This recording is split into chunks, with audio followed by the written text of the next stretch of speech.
नमस्कार। मैं Shashi Prabha Saraswat, associate professor Hindi, राजकीय कन्या महाविद्यालय सीकर। प्रिय विद्यार्थियों, आज हम पाठ्यक्रम के अनुसार कवि विद्यापति करने जा रहे हैं। तो कवि विद्यापति के काव्य की विशेषताएं करेंगे। काव्यगत विशेषताएं निम्नानुसार है। पहली विशेषता आती है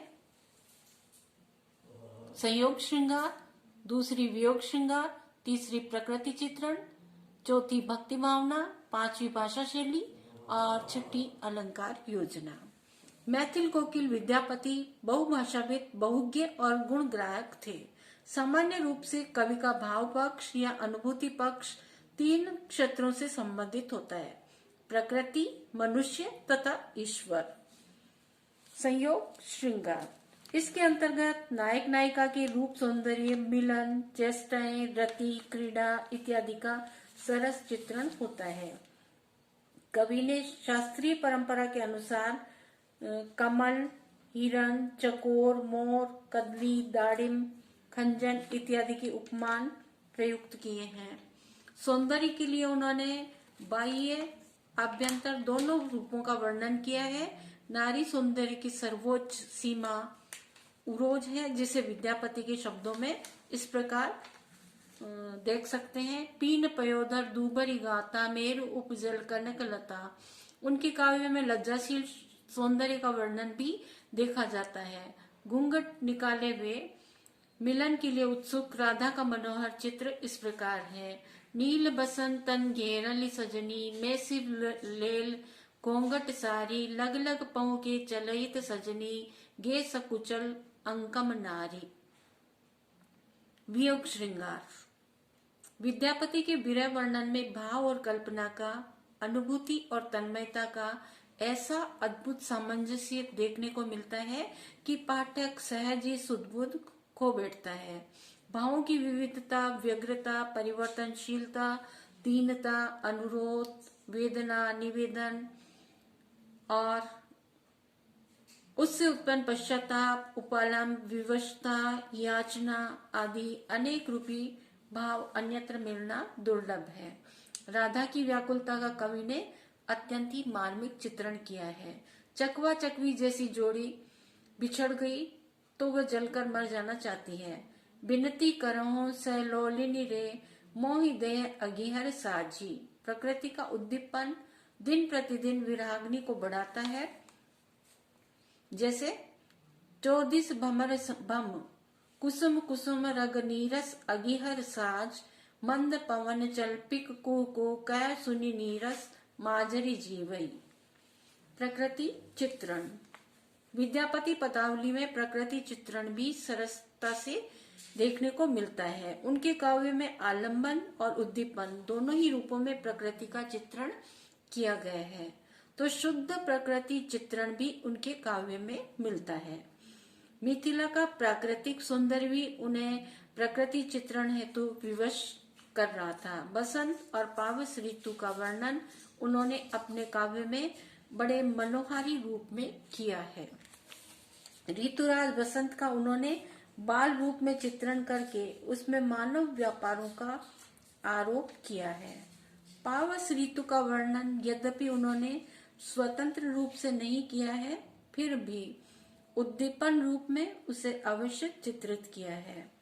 पावस का पूरा ठाट बाट और साज सज्जा विद्यापति पदावली में हमें देखने को मिलती है। जैसे झप्पी घन गरंजती संतत, भूवर भरी बरसंतिया।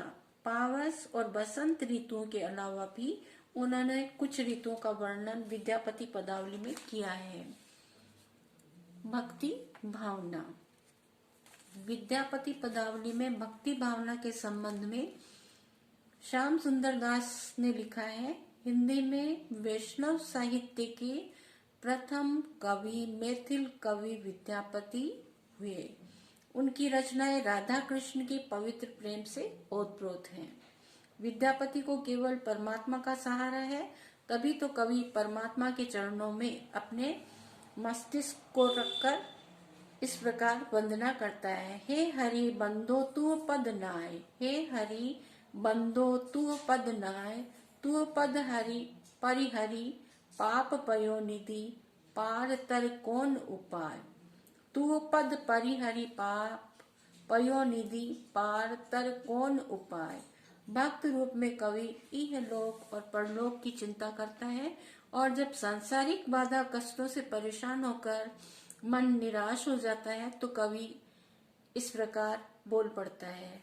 माधव हम परिणाम निराशा, तू जग तारन दीन दया में, अतई तोहर बिसबासा। भगवती दुर्गा की महिमा का वर्णन करते हुए कवि कहते हैं, जय जय भैरवी असुर भाऊनी, पशुपति भामिनी माया, सहज सुमति बर दियो, गोसाउनी अनुगति गति तू माया। डॉक्टर जनार्दन मिश्र के अनुसार विद्यापति जी स्वयं को राधा मानकर भगवान श्री कृष्ण की उपासना पति रूप में करते हैं।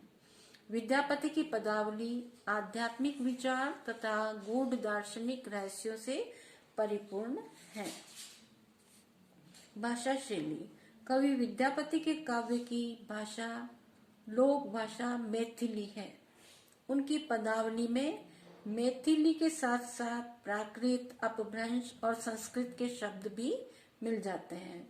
भाषा में व्यंग्यपूर्ण ध्वनि भी कहीं कहीं मिल जाती है। युग्म शब्द, अनेकार्थक शब्द भी उनकी भाषा में मिल जाते हैं। प्रतीकात्मकता, चित्रात्मकता, बिंबात्मकता, स्वाभाविकता इत्यादि के गुण उनकी भाषा के प्राण तत्व रहे हैं।